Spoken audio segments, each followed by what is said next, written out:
Donc, on passe maintenant au PADD du nouveau PLU. Oui, alors là, j'ai besoin d'images.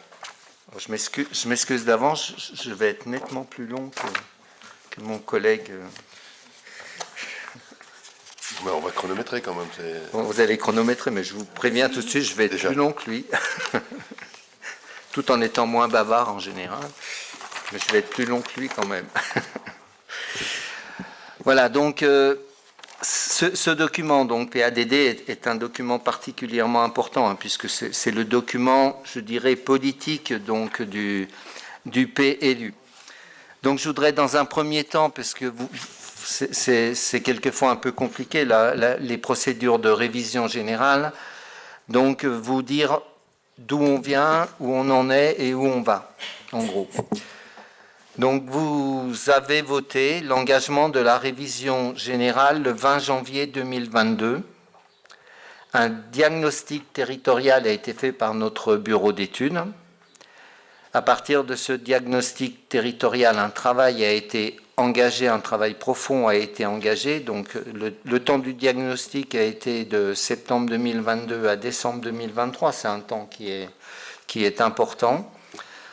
De ce diagnostic territorial, donc on en a retiré les actions que je vais vous proposer ce soir dans le cadre du PADD. Donc nous avons travaillé de janvier 2023 à ce soir, quelque part par rapport à ce PADD, qui est le projet politique du PLU. Ensuite, il y a toute une phase technique qui va s'engager, une phase réglementaire avec l'ensemble des règlements du PLU, des zonages, les orientations d'aménagement, donc une phase technique qui durera, je pense, de l'été 2023 à la fin 2023, à la fin de cette année. Ensuite, nous repasserons en conseil municipal ce qu'on appelle l'arrêt du projet. L'arrêt du projet. Ensuite, une fois que le projet est arrêté, est lancée l'enquête publique, donc avec un commissaire enquêteur, et ensuite, donc, on reviendra pour une approbation définitive de la révision en fonction aussi de ce que dira le commissaire enquêteur, donc recensant tous les points de l'enquête publique. Nous devrions terminer, je n'en prends pas l'engagement absolument ferme, mais fin 2024. Si tout va bien. Voilà. Ah, je vois que ça clignote chez Natalia, donc Juste une petite remarque, il me semble que le diagnostic est fini, n'est-ce pas? Oui, parce qu'il y a une erreur. Je pense qu'il y a une erreur dans le... Ah, pardon, oui. Oui, j'ai fait c'est décembre 22. Pardon, c'est de septembre à décembre. On a fait ce diagnostic. Vous avez raison, il est terminé, sinon on n'aurait pas fait le PADD. Excusez-moi, je n'ai pas fait attention à cette... Et merci pour votre vigilance, Nathalie. J'ai intérêt de faire attention à la suite. Donc un mot, on passe à la slide suivante, merci. Voilà. En quelques mots, le diagnostic, alors un diagnostic, il est fait bien sûr par le bureau d'études. En général, on ne découvre pas des choses extrêmement... On connaît un peu notre commune, mais enfin, c'est aussi quand même un regard extérieur qui est toujours intéressant. Voilà, nous sommes déterminés comme une commune dynamique et attractive dans un contexte transfrontalier. Et j'ai envie de dire avec une croissance urbaine rapide et peu contrainte. Donc c'est effectivement la situation qui a été exprimée par notre bureau d'études. Donc une commune dynamique et attractive, donc avec une hausse démographique continue au sein d'une agglomération attractive. Ça veut dire que ce n'est pas seulement Annemasse qui est en hausse démographique, elle est plutôt dans la moyenne, Annemasse. Donc c'est l'ensemble de l'agglomération, enfin l'ensemble du territoire, entre guillemets, qui est attractif avec une hausse démographique importante. Une population jeune et un modèle familial qui se maintient, c'est ce qui est exprimé. Donc on est plutôt une population jeune et de jeunes familles. Un marché de l'immobilier en tension croissante, c'est-à-dire beaucoup de demandeurs. Et un parc social, de logement social important, puisque nous respectons la loi SRU au niveau de la commune. des taux d'équipement et de services d'envergure intercommunale, donc qui tient bien sa place au niveau de l'agglomération, mais des linéaires marchands qui se dévitalisent et s'étirent. Voilà ce qui a été exprimé dans le cadre du diagnostic par le bureau d'études. Ceci dans un contexte transfrontalier avec, bon, je l'exprime souvent, des écarts de revenus très marqués dans une région au niveau de vie disparate, c'est-à-dire que la vie y est chère, mais c'est le niveau de revenus qui est disparate. Une population en renouvellement continu, donc c'est une caractéristique de notre territoire, et vous verrez que c'est une des actions que je vous propose, afin d'essayer de moduler, de modérer ce renouvellement. Une augmentation du nombre de personnes seules, c'est un constat. Une forte évasion des actifs vers la Suisse et un risque fort de dortoirisation du territoire. Donc c'est un risque, ça ne veut pas dire qu'on est une ville dortoir, ce que je n'exprime absolument pas, mais qu'il y a un risque à l'être ou à le devenir. Des risques, des difficultés à occuper des emplois côté français. C'est aussi une caractéristique que tout employeur côté français connaît, y compris l'employeur mairie. Autre point de l'analyse du diagnostic, donc un paysage et un environnement naturel qui est bouleversé par une croissance urbaine rapide et peu contrainte, donc sur l'ensemble de l'agglomération. Un territoire fortement urbanisé, mais des vues sur le grand paysage persistantes qui sont à maintenir. Un patrimoine bâti assez hétéroclite, mais de nombreux éléments remarquables à préserver et mettre en valeur. Un réseau hydrographique à protéger, il s'agit de l'Arve bien entendu, et à remettre à ciel ouvert, donc il s'agit de la Géline. Une biodiversité fragilisée, avec des corridors écologiques à reconstituer et des espaces de nature à recréer. Une politique de déploiement des mobilités douces à poursuivre. Voilà donc les éléments de diagnostic très synthétisés que je vous donne là. À l'issue de ce diagnostic, on s'est lancé 4 défis. Le premier, l'engagement de la commune dans la transition écologique et la poursuite de sa résilience face au changement climatique. Deuxième défi, la maîtrise et la structuration de la croissance urbaine à venir, garante d'un développement territorial solidaire et équilibré. Troisième défi, le renfort de l'attractivité et du rayonnement du territoire et le soutien des filières économiques locales. Et le quatrième défi, la protection et l'amélioration de la qualité et du cadre de vie. Ces 4 défis m'amènent ce soir à vous présenter donc 4 grands axes d'action. Vous reconnaîtrez sans doute les 3 premiers. C'est les 3 premiers que je vous ai présentés lors du lancement de la révision générale. Je ne sais plus s'ils étaient dans cet ordre-là, il me semble. Donc, Annemasse ville écologique. Le deuxième, Annemasse ville de mixité inclusive et solidaire. Et le troisième, Annemasse centralité urbaine dynamique. Et se rajoute un 4e axe un peu transversal, j'ai envie de dire, qui s'appelle Annemasse qualité de ville et qualité de vie.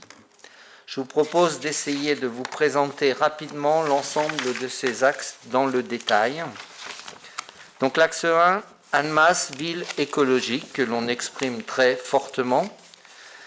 2 secondes sur la carte que vous avez là, puisque c'est toujours intéressant de voir ces cartes, avec, vous avez aux 2 extrémités de la ville, un côté de l'Arve, et côté des bois de Rosse, des zones qu'on peut appeler zones naturelles, entre guillemets, donc qui sont intéressantes et à préserver, bien entendu.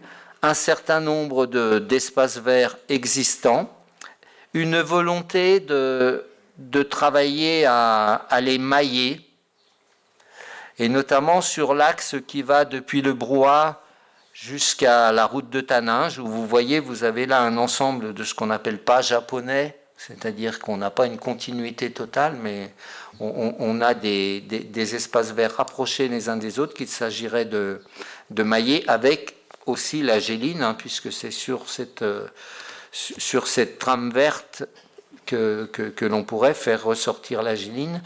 Et un certain nombre de points, vous avez là les points, alors ça n'a pas rapport avec le Tour de France et le prix du meilleur grimpeur, c'est plutôt le prix du réchauffement climatique et des zones, donc des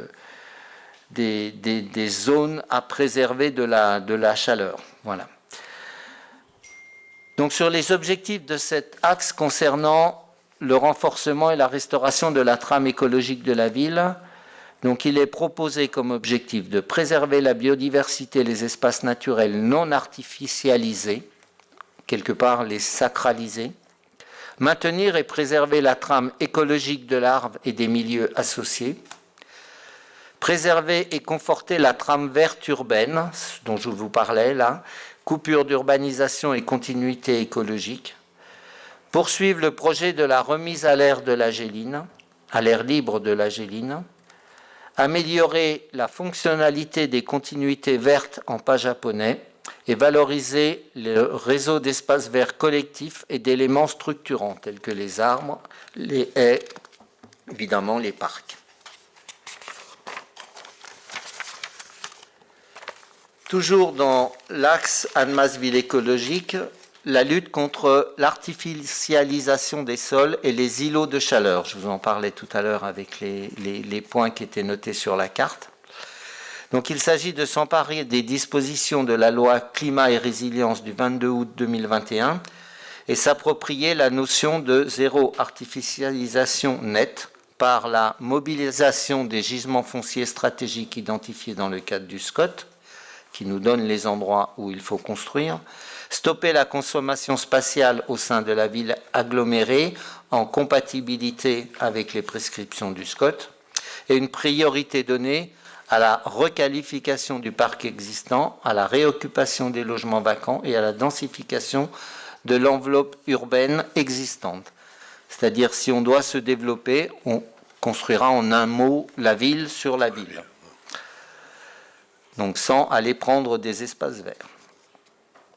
Dans cette logique, le PLU permettra de privilégier l'implantation de nouvelles constructions au sein de l'enveloppe urbaine, ce que je vous disais à l'instant, privilégier le renouvellement urbain, la reconstruction de la ville sur la ville, et protéger et développer la nature en ville et la végétation des espaces publics et privés,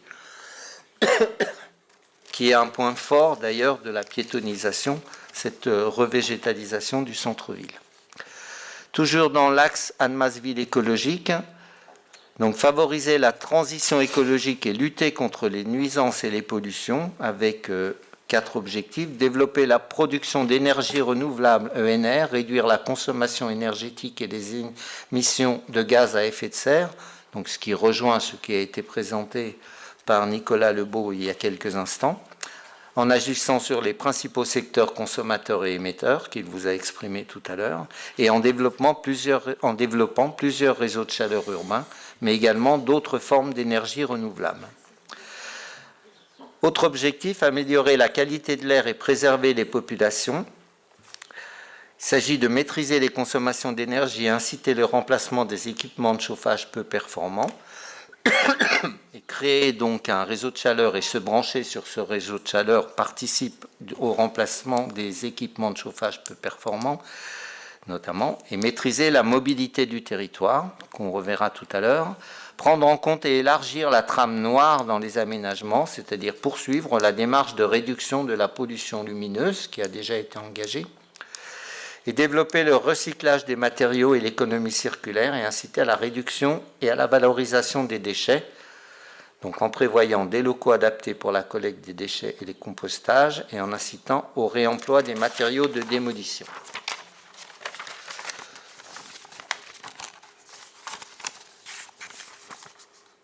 Toujours sur ce point, développer une ville apaisée basée sur des projets structurants en matière de transport en commun et de mode actif, bon, je ne vous décrypte pas la carte là qui fait passer la plupart des projets, qu'ils soient des projets liés au mode doux, au transport en commun, au tram, au nouveau BHNS.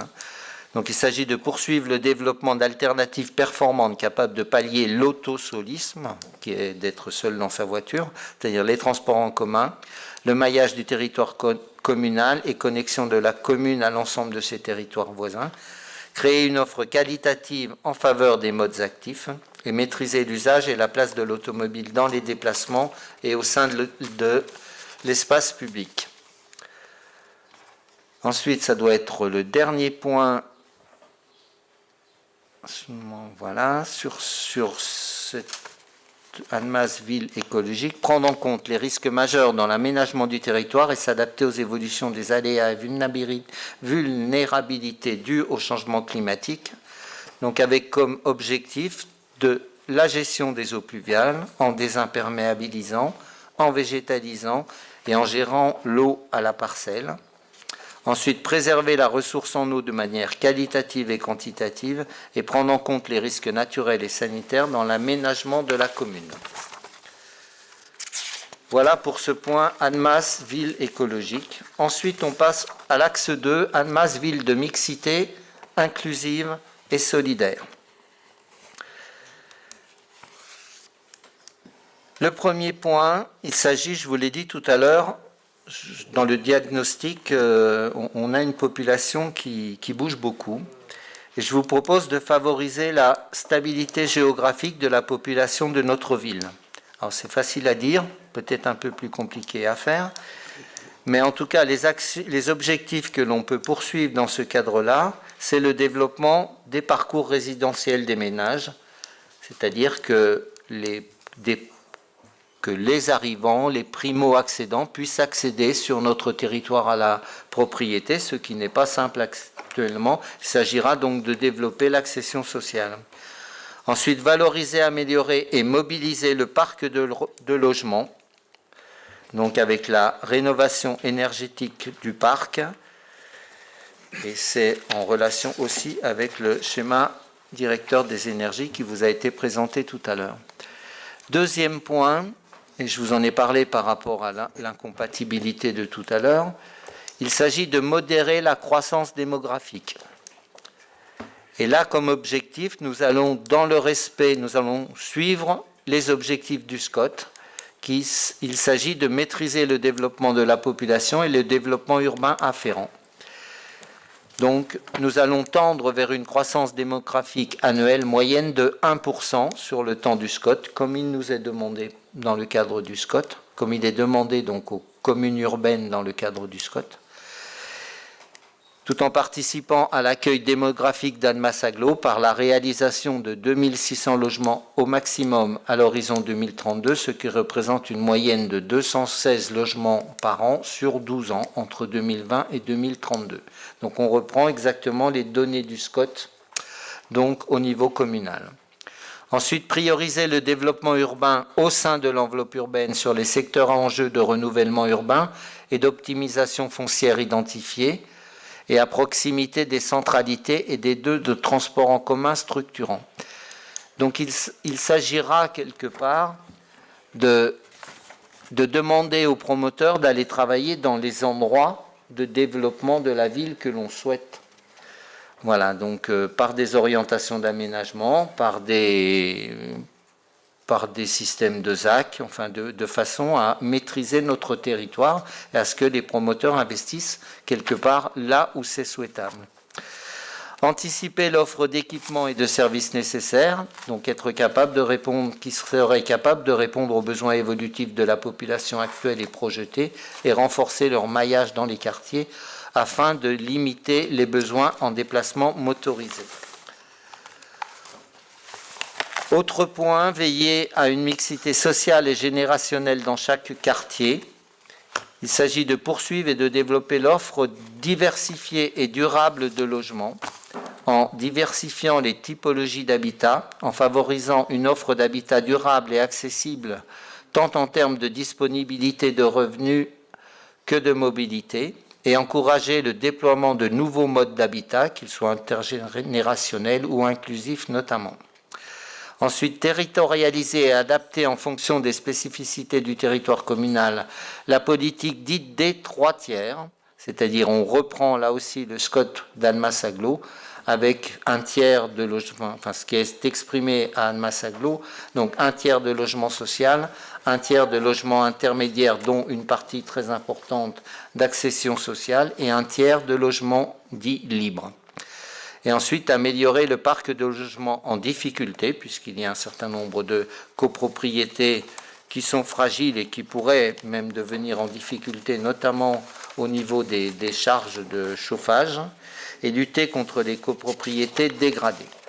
Voilà sur ce point, logement, j'ai envie de dire, et accueil de la population.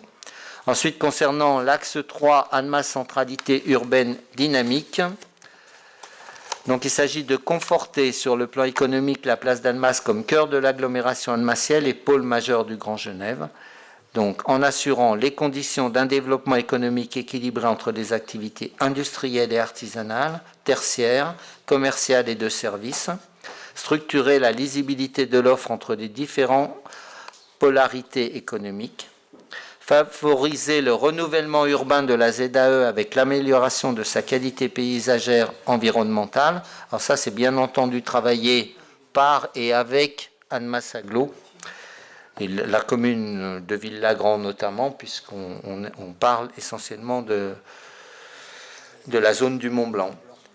Adapter les formats immobiliers au regard de la tertiarisation de l'économie sur le secteur gare, conforter la vocation artisanale et industrielle des espaces dédiés pour ces activités, notamment sur la zone dite des Grands Bois, c'est la zone qui est près de l'aérodrome. Toujours sur cet axe 3, donc développer l'attractivité du centre-ville par un soutien des activités commerciales et de services. Il s'agit de maintenir et maîtriser la complémentarité existante entre le centre-ville, les pôles de proximité, le diffus et la zone commerciale en cohérence avec l'armature urbaine. Il s'agit de condenser le centre-ville, en tout cas sa partie commerciale, en limitant le développement commercial périphérique et diffus. Stimuler l'écosystème local avec une mise en valeur des produits et producteurs locaux et des activités d'économie sociale et solidaire. Développer l'attractivité paysagère et la qualité d'usage du centre-ville, ça renvoie à la piétonisation et sa végétalisation. Permettre l'embellissement de l'ensemble des éléments visibles depuis la rue par le déploiement de la charte relative à l'aménagement des vitrines commerciales de l'agglomération et du plan façade de la ville d'Annemasse. Un mot sur ce plan façade, nous y travaillons, vous savez, les gens qui participent à la commission d'aménagement en sont au courant et ont eu un premier brouillon, entre guillemets, de cette réflexion que je vous présenterai donc au prochain conseil municipal, donc de début juillet. Donc, dernier point, cet axe un peu transversal, donc Annemasse qualité de ville et qualité de vie. Donc il s'agit de créer ou de recréer un sentiment d'appartenance au territoire et développer son identité, notamment à travers son urbanisme, avec pour objectif de poursuivre la mise en valeur des éléments constitutifs de l'histoire urbaine de la ville d'Annemasse, la valorisation du patrimoine historique et naturel de la commune, protection de la qualité architecturale des bâtis anciens identitaires de la commune. Affirmer la position d'Annemasse comme articulation entre la Suisse et les montagnes de Haute-Savoie, c'est notre positionnement géographique, en proposant des équipements et infrastructures adaptés à la fois aux habitants et à une clientèle de passage, les deux. Et maintenir et mettre en valeur les cônes de vue identitaires et exceptionnels depuis l'espace public, les ouvertures paysagères à toutes les échelles et soigner les entrées de ville et les espaces publics pour offrir à tous un paysage de qualité. Je crois beaucoup à la qualité des espaces publics, puisqu'on les maîtrise, quelque part, et je trouve que ce soit à la gare, au parc Clémenceau, Place Libération. On a des espaces publics qui sont de qualité et j'espère qu'on saura, je n'en doute pas, développer donc cette piétonisation du centre-ville qui reviendra un grand espace public de qualité. Toujours concernant cet axe 4, la maîtrise du développement urbain et l'assurance de la qualité des projets immobiliers futurs, contribuant à la valorisation de l'image de la ville, avec pour objectif d'affirmer un développement urbain maîtrisé et de qualité. Un point particulier, organiser une densification douce, progressive et à taille humaine, permettre la réalisation de transitions harmonieuses entre les secteurs denses et les secteurs pavillonnaires, tout en respectant les objectifs de densité moyenne définis par le SCOT. En un mot, là, pour l'instant, dans nos gabarits de construction, on a le gabarit pavillonnaire, le gabarit R+3 et le gabarit R+6. En gros, c'est ça, hein, c'est zoné comme ça. Je pense qu'il est nécessaire d'avoir entre le gabarit pavillonnaire et le gabarit R+3 un nouveau gabarit intermédiaire, donc qui permettra de faire évaluer les choses et de ne pas confronter les marges pavillonnaires avec des constructions trop denses. Donc c'est un travail un peu spécifique qui sera mené, enfin, que je souhaite qu'on puisse mener. Ensuite, trouver un équilibre entre la rénovation et la réhabilitation des bâtiments anciens à valeur patrimoniale et le renouvellement urbain dans un objectif de densification équilibrée.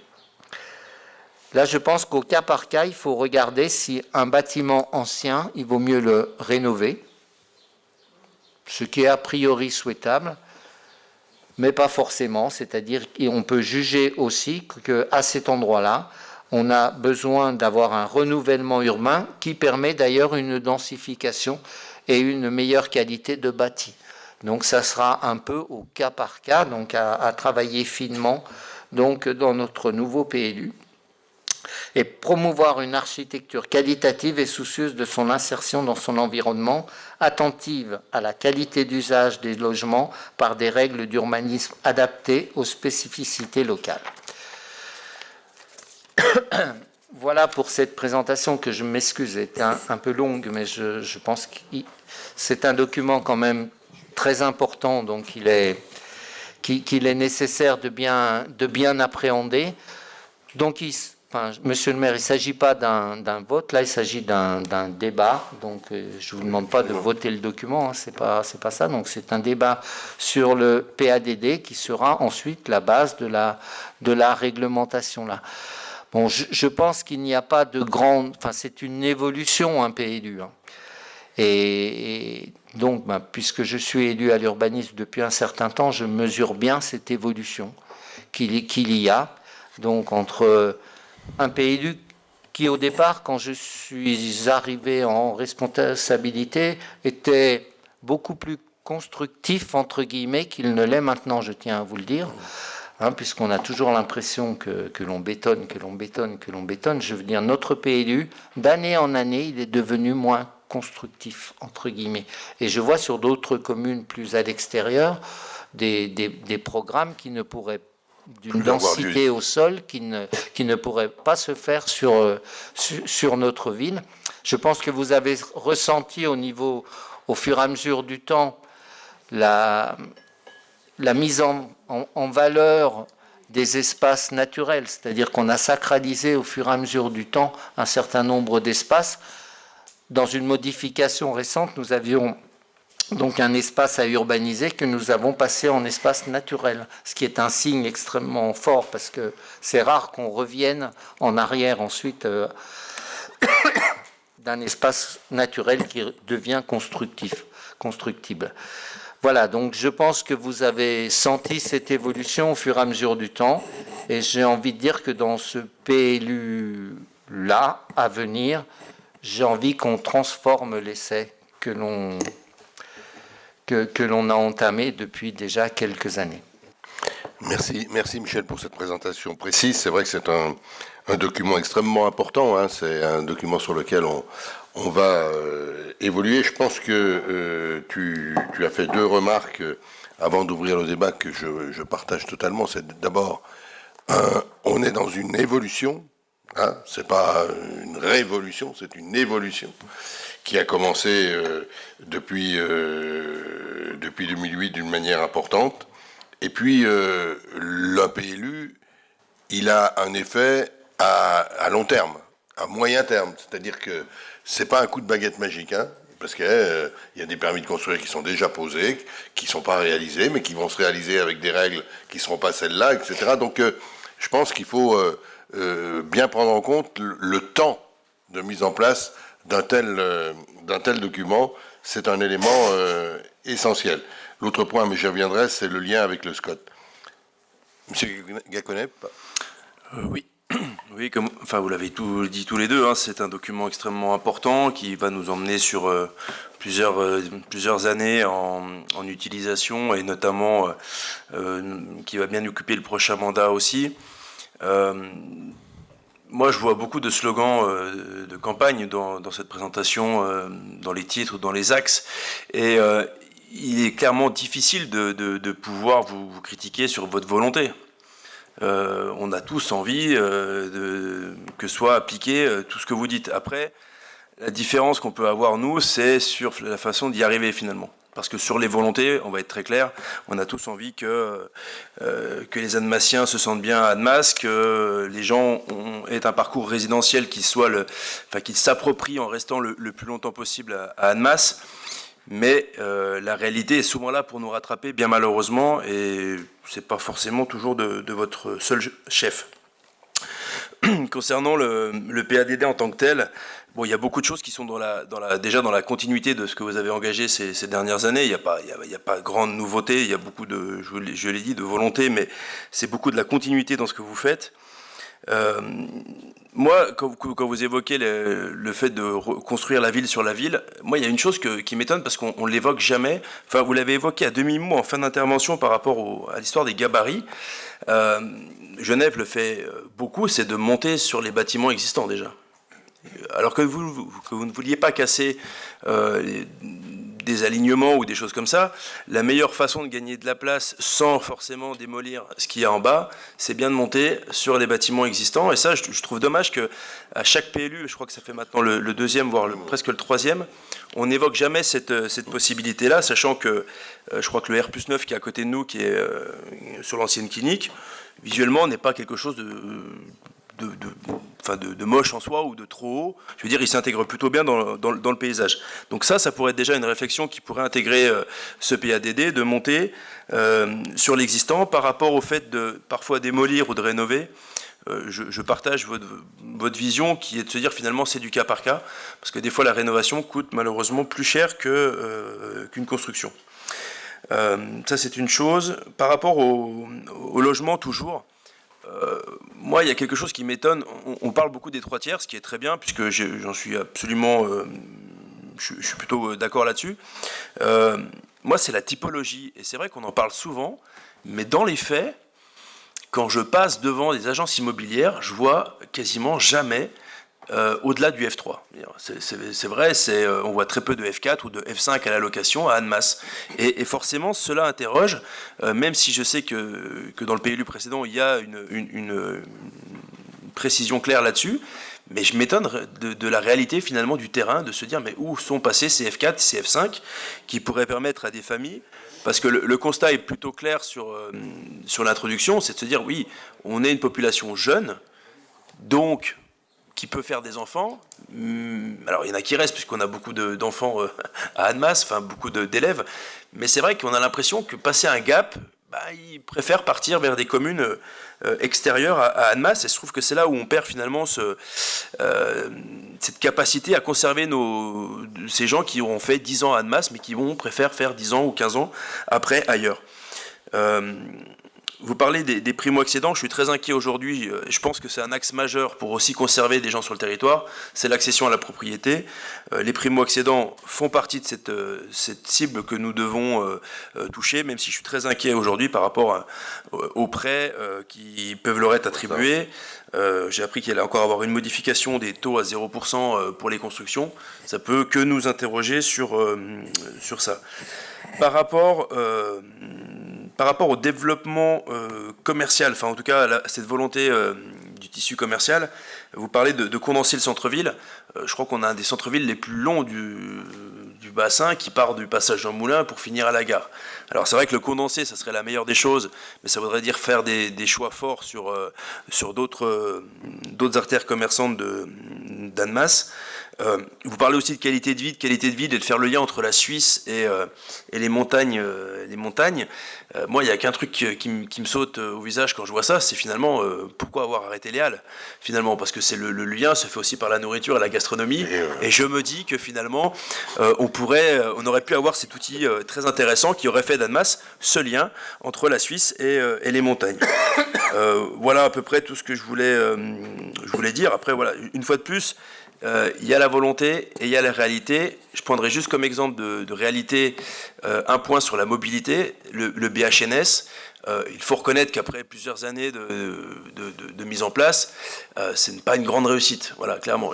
Je vous dis ça parce que le P+R qui est au lycée Jean Monnet, qui est condamné par des blocs de pierre absolument affreux, qui ont un intérêt stratégique pour une certaine population de résidents, enfin en tout cas de citoyens d'Annemasse, moi je vois les bus ne sont pas pleins, et à l'inverse j'ai plus d'espoir pour le P+R qui sera positionné au terminus du tram à Annemasse, où là, effectivement, les gens pourront, je pense même qu'il est peut-être sous-doté d'ailleurs, mais en tout cas, il aura sa place, et je pense qu'il sera beaucoup plus utilisé que les P+R de Jean Monnet ou d'Altea.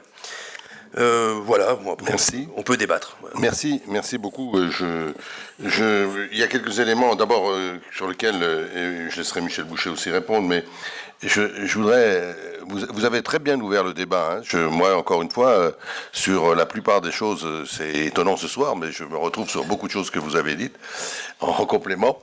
Peut-être petite correction quand même sur le BHNS. On étudie les lignes et la fréquentation des lignes en détail, on a les chiffres. Le BHNS, ce qui ne marche pas, ce sont les P+R. Par contre, la fréquentation du BHNS est plutôt à un niveau élevé, et la ligne est une des lignes qui se comporte le mieux du réseau d'ETAC. C'est une petite nuance. Moi, sur le PADD tel qu'il a été présenté par Michel Boucher, je ne reviendrai pas sur l'engagement écologique de la ville. Il est réel, il est là. Je pense que on a tous ces éléments-là, et c'est pas la peine d'insister. On est en réalisation de cela. Je pense qu'un des points essentiels concerne les engagements concernant le parcours résidentiel. Voilà. Et c'est pour ça que je suis très attaché aux 3 tiers. Ce qui est d'ailleurs assez intéressant, parce que les 3 tiers sont nés à Annemasse-Agglo, et aujourd'hui, la quasi-totalité des autres SCOT évolue vers ces 3 tiers, y compris celui d'Annecy. Donc on est dans on a donné l'exemple, parce que ça correspond à une vraie réalité. Ce qui me fait dire que aujourd'hui, la question est ce matin, il y avait une réunion du pôle métropolitain sur le logement qui avait lieu à Bellegarde et qui traitait en particulier du logement abordable, de ce fameux tiers de logement abordable. Et une des conclusions qu'on a pu tirer, l'ensemble des EPCI présents, c'est-à-dire du Pays de Gex à Thonon-Agglo, les 8 EPCI du pôle métropolitain, ont fait la même analyse en se rendant compte d'une chose, c'est que, l'outil essentiel qu'il nous reste et que l'on peut contrôler concernant le logement abordable, c'est bel et bien le BRS. Les autres outils, aujourd'hui, sont des outils qui sont pas, qui peuvent déraper, qu'on a du mal à mettre en place, et puis dont certains, on ne maîtrise pas le caractère futur spéculatif qui peut arriver. Et si on dit que c'est le BRS, on revient à la source même de la maîtrise du logement et de la construction, c'est la maîtrise du foncier. Et c'est l'essentiel, la maîtrise du foncier aujourd'hui. Cet équilibre que l'on essaye d'avoir là pour maîtriser et mettre en place ces 3 tiers, si les collectivités locales, sous une forme ou sous une autre, ne maîtrisent pas le foncier et laissent le marché faire, on n'y arrive pas. On n'arrivera qu'à faire du libre, parce que les prix, voilà. Donc pour faire et le logement social et le logement abordable, le foncier est essentiel. On en arrivait même à dire avec un architecte qui était présent à cette réunion que finalement un bon PLU, on espère qu'on en fera un bon PLU devrait être un PLU qui additionne les OAP. C'est-à-dire qu'il y ait une vision complète du territoire en OAP de manière à maîtriser ce qui va se faire ensuite et à anticiper sur la maîtrise du foncier par le biais d'outils qu'on connaît comme le PF ou les foncières. Donc c'est quelque chose qui me semble essentiel et important. Et ce parcours résidentiel, je pense qu'il y a deux autres éléments, et un donc, que vous avez cité qui est important, c'est que les familles évoluent. Et c'est la typologie. Alors, il y a des efforts, je laisserai Michel répondre parce que les éléments sont clairs, mais la typologie des logements, c'est quelque chose d'essentiel, même quand les promoteurs nous disent « Vous voulez qu'on fasse des T4 et des T5, mais on ne les vend pas. Parce que c'est trop cher. » Ben oui, parce que c'est trop cher.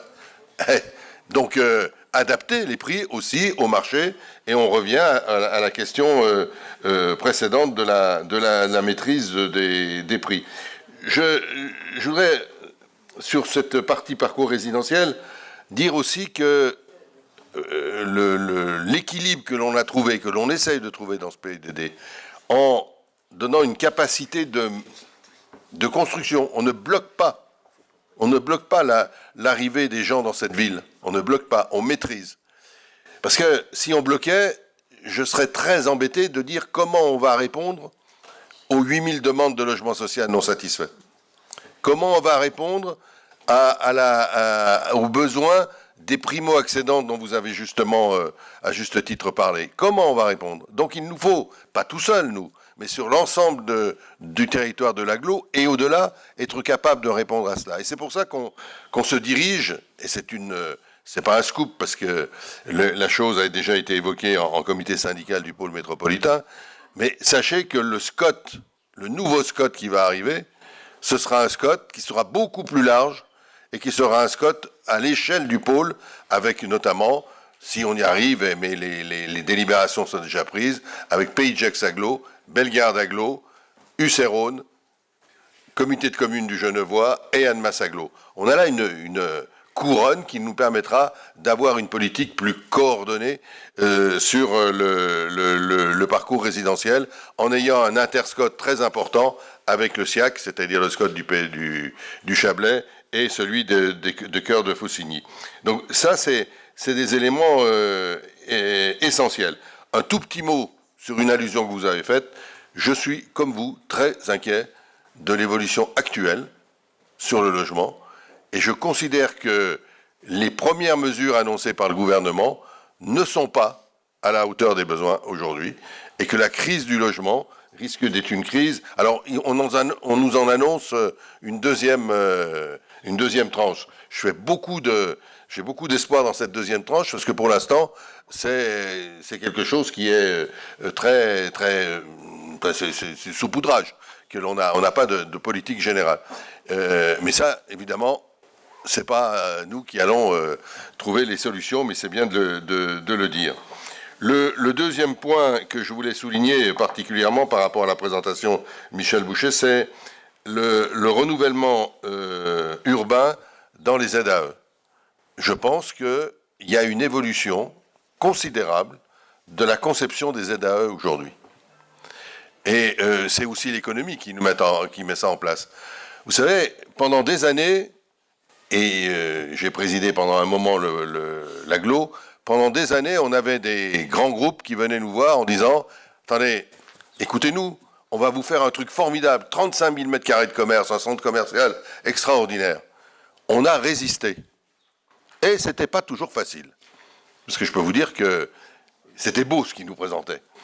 Eh bien, aujourd'hui, on n'en a plus de personnes qui viennent comme ça. On n'a plus, c'est fini. C'est autre chose. Donc les ZAE vont être autre chose demain.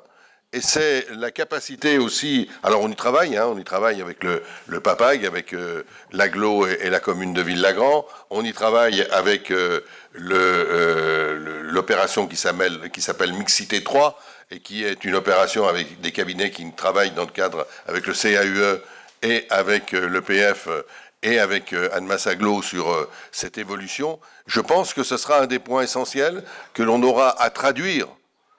On l'a, en effet, on marque des volontés, hein, mais qu'on aura à traduire dans la réglementation qui viendra.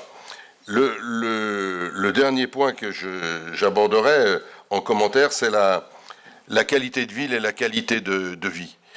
Je pense qu'on a beaucoup progressé, mais pas encore assez. Et je pense qu'aujourd'hui, là où on a remarquablement progressé, bien de temps en temps se lancer des fleurs, c'est sur la qualité des espaces publics. Et je trouve que ce qui va être fait dans le cadre de l'arrivée du tram et de la zone piétonne, qui est d'abord une zone de végétalisation du centre du cœur de ville, ça va être quelque chose qui va transformer la ville. La capacité pendant les mandats qui viennent de s'écouler de créer des espaces verts du parc Olympe de Gouges au parc Clémenceau avec le parc Miller-Racine et avec d'autres, c'est un enjeu important. On est une des villes proportionnellement qui a le plus créé d'espaces verts dans ce temps-là. C'est pas dire qu'on en a le plus, mais on en a créé un élément important et je pense qu'il va falloir continuer. Et puis, il y a un effort qui est fait. Et je remercie tous ceux qui s'en occupent, et l'adjoint en charge de ce dossier en particulier, c'est sur la conception architecturale de la ville, de ce qu'on est capable de sortir. Aujourd'hui, et j'ai beaucoup travaillé, je continue à beaucoup travailler sur la ZAC Étoile, qui se répartit sur Annemasse, Ambilly et Ville-Lagrand, et je peux vous dire que il y a un vrai travail avec les architectes, il y a de vrais concours, il y a de vrais challenges qui sont donnés pour qu'on ait quelque chose d'un très haut niveau, non pas du bling-bling, mais quelque chose de cohérent et qui en plus respecte, Nicolas, toutes les mesures écologiques concernant en particulier la partie thermique. Donc, et un dernier point, tiens, que j'ai oublié sur ce que vous avez dit, qui me semble intéressant.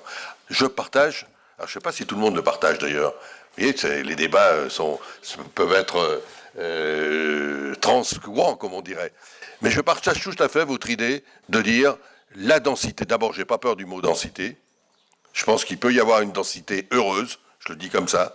Je suis en accord avec beaucoup d'architectes dans ce domaine-là, et notamment si on monte. Notamment si on monte. Parce que si on monte, on dégage les espaces de vie, on dégage les espaces de respiration, et donc on favorise la qualité de vie.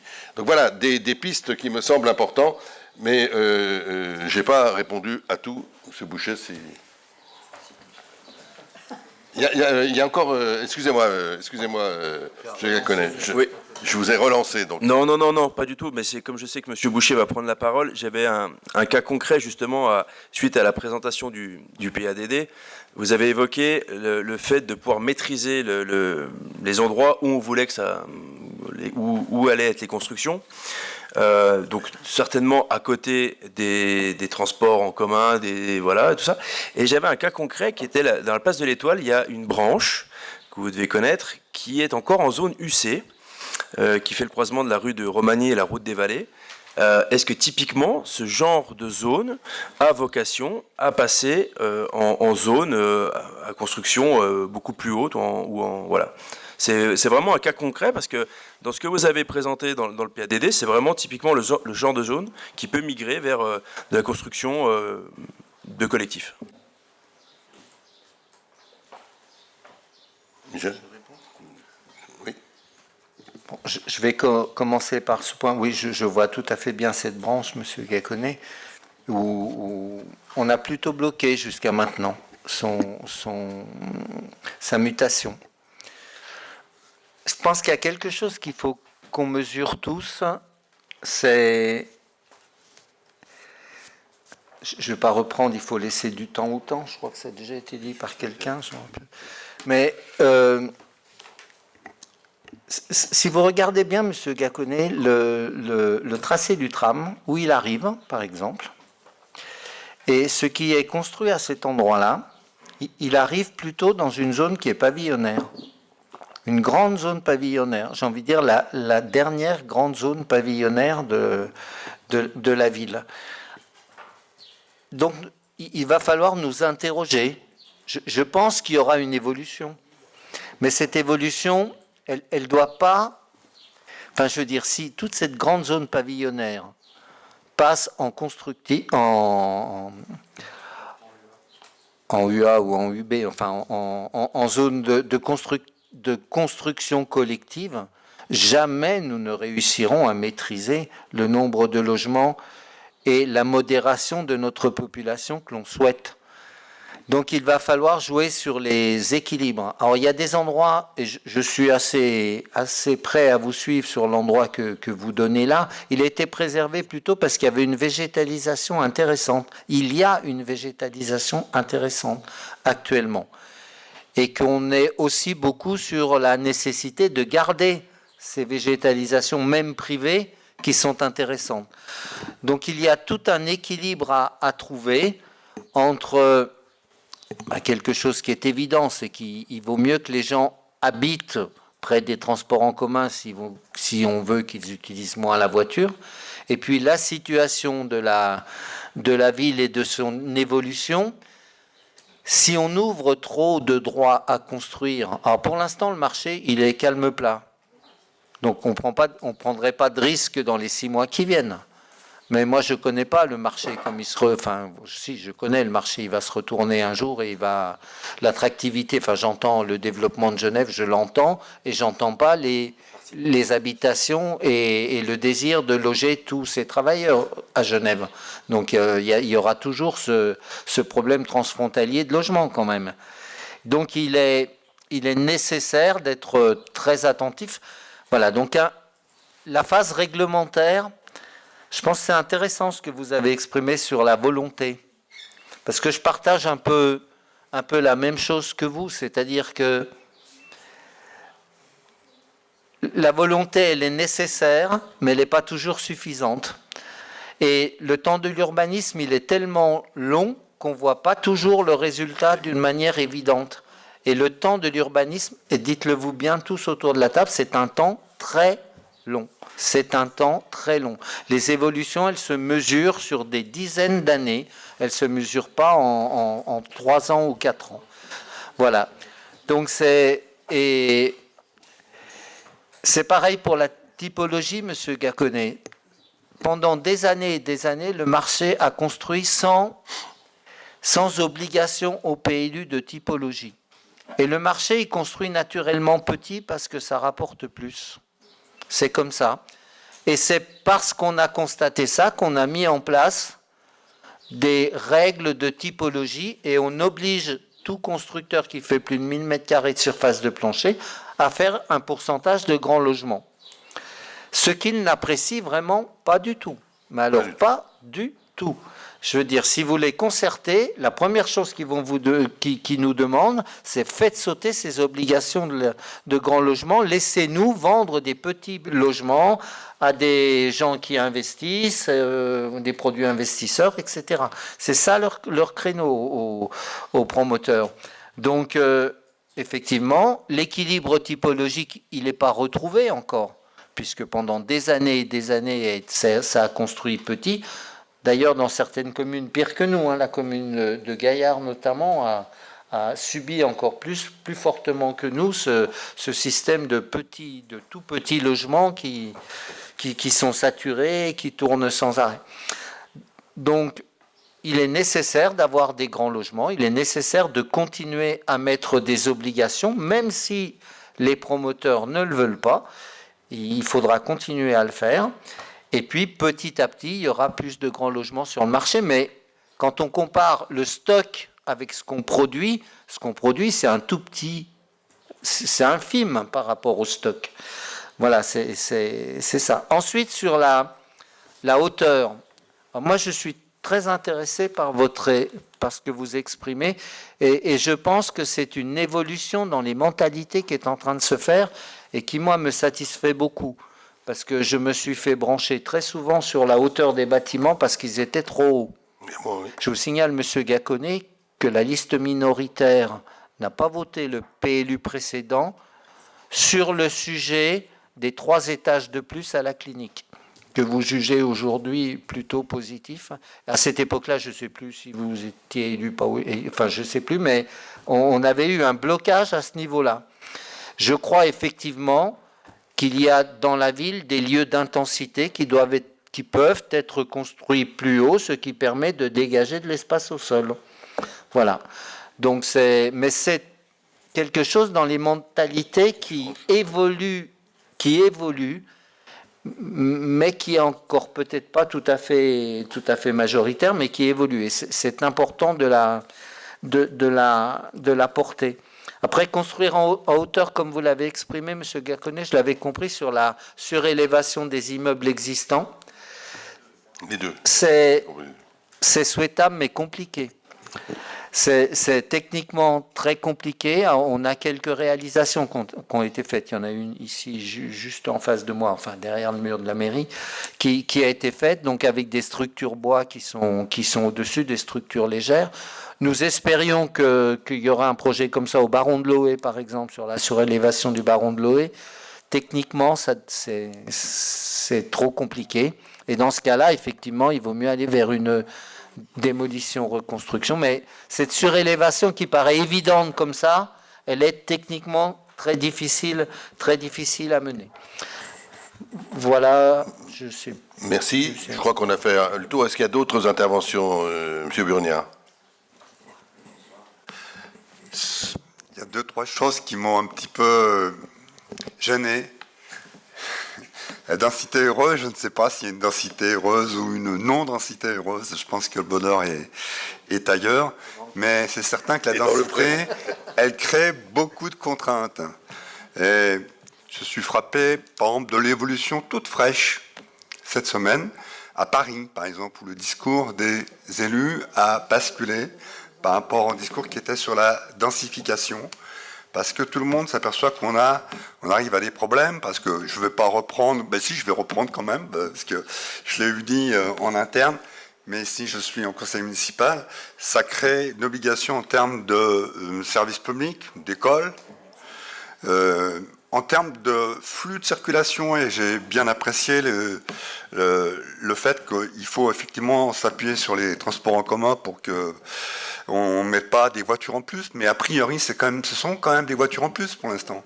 Et c'est compliqué, et c'est donc, on aggrave la situation, et je ne suis pas sûr que ce soit du bonheur d'être dans un flux augmenté de voitures. Sur les demandes, moi je suis frappé, je suis élu depuis 2008, j'arrive plus à me rappeler, mais c'est 2009 ou 2010, il y avait 2800 demandes en attente sur les 12 communes. Là, on est à 8000, et j'ai vu à chaque fois les chiffres augmenter. C'est-à-dire, vous savez, c'est comme un pneu percé, on gonfle, mais il y a un trou, et en fait, il y a toujours plus d'air qui sort. Si je peux me permettre la comparaison. C'est-à-dire qu'en fait, on n'arrive pas à remplir les obligations, les demandes, et on ne sait pas mettre des murs autour de la ville, mais le problème qu'il y a, c'est que Genève avait commencé à prendre une inflexion intéressante. J'étais très sensible au discours du président du Conseil d'État genevois l'été dernier, sur le fait que le modèle économique de Genève n'était pas durable. C'est-à-dire qu'on a un modèle économique de développement de la région qui se fait au détriment des espaces naturels, au détriment de la qualité de vie des gens. Et c'est beaucoup reporté sur l'espace français. Mais malheureusement, moi, les dernières élections genevoises ne m'ont pas rassuré, notamment les interviews dans la presse. Je lis quand même assez souvent la presse genevoise. Et il fallait développer, j'ai gardé l'article, l'attractivité de Genève. Alors là, heureusement que je suis assis quand je lis ça, parce que développer l'attractivité de Genève, voilà, on dit maintenir l'attractivité, ne pas péjorer, pour prendre une expression genevoise, l'attractivité genevoise, je le comprends. Mais ce n'est pas du tout ça.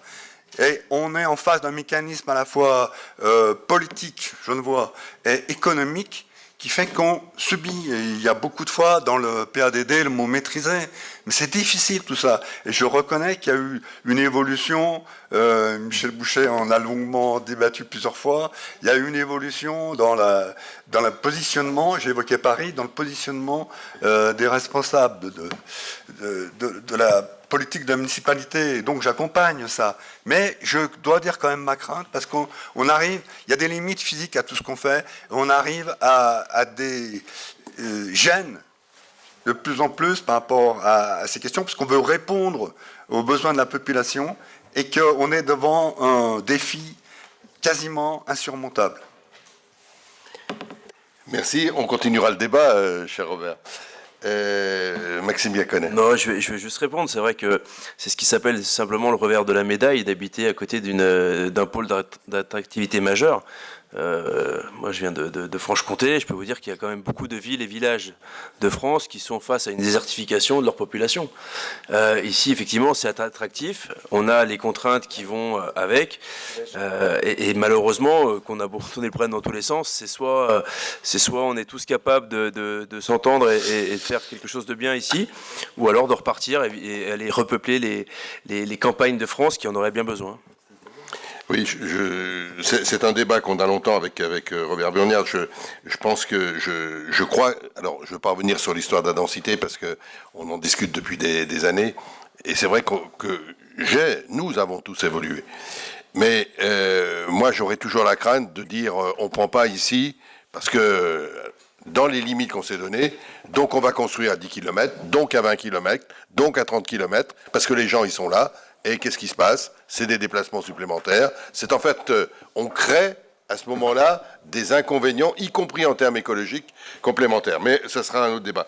Je veux revenir quand même sur un point essentiel pour dire qui est le développement économique de Genève. Et là, je partage aujourd'hui. Je suis un peu inquiet.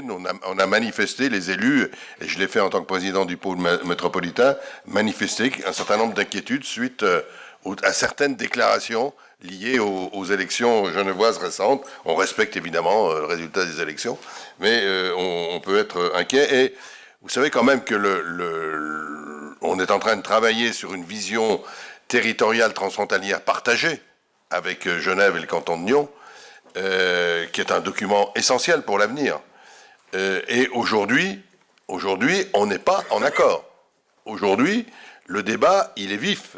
Aujourd'hui, la partie française a dit que on voulait un débat politique avant d'aller au débat technique qui sont faits par des cabinets extrêmement intéressants, mais qui appliquent des choses qui ne sont pas des orientations. Et en effet, un des éléments, et j'espère que le conseiller d'État qui préside le conseil d'État aujourd'hui, Antonio Gers, reprendra les propos qu'il a eus il y a un an, c'est-à-dire qu'on reparlera du développement économique de Genève. Moi, c'est j'ai des entretiens en bilatéraux qui vont avoir lieu avec les nouveaux conseillers d'État. Bien évidemment, c'est une des premières questions que l'on posera parce que je ne veux pas enlever l'attractivité de Genève, ça fait aussi notre intérêt.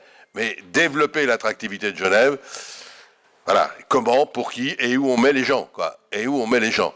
Donc ça, Genève ne peut plus continuer à se développer économiquement en disant les gens, les emplois, ils iront habiter ailleurs. Et ailleurs, c'est chez nous. Je crois qu'il y a vraiment là des choses qui ont évolué sur lesquelles on sera très, très ferme. Voilà quelques éléments. Oui, Michel?